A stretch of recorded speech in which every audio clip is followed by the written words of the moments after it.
Hello, and welcome to this week's episode of Pulp Crazy. I'm Jason Aiken. With Guillermo del Toro's Pacific Rim coming out this weekend in movie theaters, I thought it would be a good opportunity to discuss Pulp's closest equivalent to an extra-dimensional kaiju world breaker. This week, we will be focusing on The Call of Cthulhu by Howard Phillips Lovecraft. This story first appeared in the February 1928 issue of Weird Tales magazine. Sadly, it was not the cover story that month. As a matter of fact, Lovecraft never had a story that made the cover of Weird Tales. He had better luck in this regard over at Astounding Stories. Today, Cthulhu has taken off as a very popular character in fandom. I don't think many people outside of the geek world would recognize his name, but he has gone on to become the focus of comic books, novels, tabletop RPGs, and video games. How much of this material H.P. Lovecraft would approve of, who could say? The Call of Cthulhu is the first appearance of Cthulhu. It's a pretty unique story in the fact that it is told through multiple viewpoints and accounts taken from a manuscript by Francis Wayland Thurston of Boston, Massachusetts.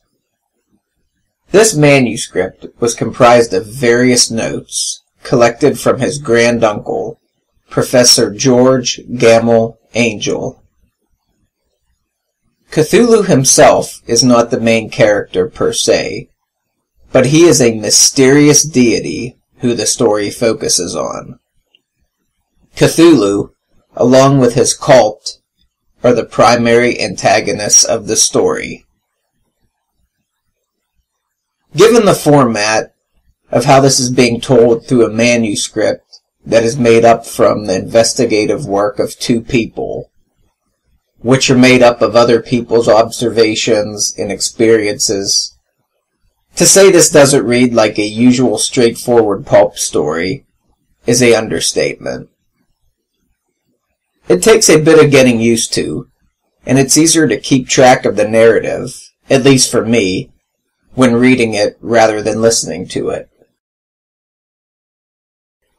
Either way, this is a very enjoyable piece of science fiction writing.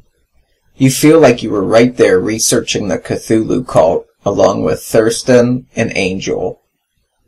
It just goes to show you that a well-written narrative with compelling ideas can be just as effective as a balls-to-the-wall action and adventure tale. I won't go into much more of the plot. I think it is important that you read it and discover it for yourself. You can read this story on its own and really enjoy it. Or, if you would like, you can start to read further works of H.P. Lovecraft. The themes of ancient, powerful deities and the madness they inflict is a recurring theme in Lovecraft's work. His work inspired many others to write stories in this vein as well. The works of Lovecraft and other writers using his shared universe are commonly known as the Cthulhu Mythos. This term was coined by August Derleth, a correspondent of Lovecraft and a writer in his own right. He would later go on to found Arkham House, which would keep Lovecraft's works in print for many years. Other works by H.P. Lovecraft that fit into the Cthulhu Mythos include The Dunwich Horror, The Whisper in Darkness, The Dreams in the Witch House, At the Mountains of Madness, The Shadow over Innsmouth, and The Shadow Out of Time. These are to name just a few. There are more stories both written by Lovecraft and other writers that fit into the Cthulhu Mythos. I will include some links in the show notes that go into greater detail on this. Start with the Call of Cthulhu first, though. It is readily available for free at various places on the web. You can read it via PDF, on a website, or audio. I will put links to different sites in the show notes.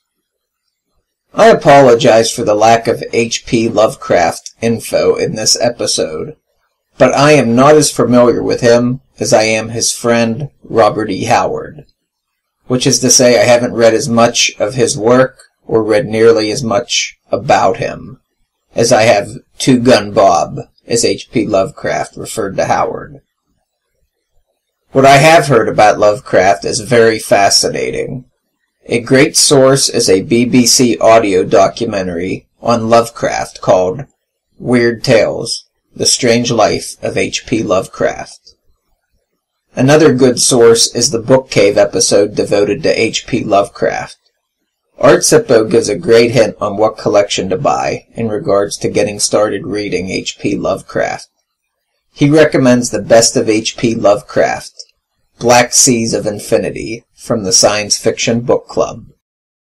Also, be sure to check out the H.P. Lovecraft Literary Podcast, as well as the Lovecraft E-Zine. Both have a lot of information about Lovecraft and his works, and they are a can't miss. Thank you for watching. I am looking forward to heading to the theater this weekend and catching Pacific Rim. I know it owes a lot to Japanese cinema and entertainment, but something tells me, with Guillermo del Toro involved, there may be some Cthulhu elements as well. I have nothing to base this on, but one can hope. He does want to make an At the Mountains of Madness movie, so he's no stranger to Lovecraft. Pulp Crazy is located at pulpcrazy.com. I'm at Pulp Crazy on Twitter and facebook.com/pulpcrazy. You can also email me at pulpcrazy@gmail.com. Until next time.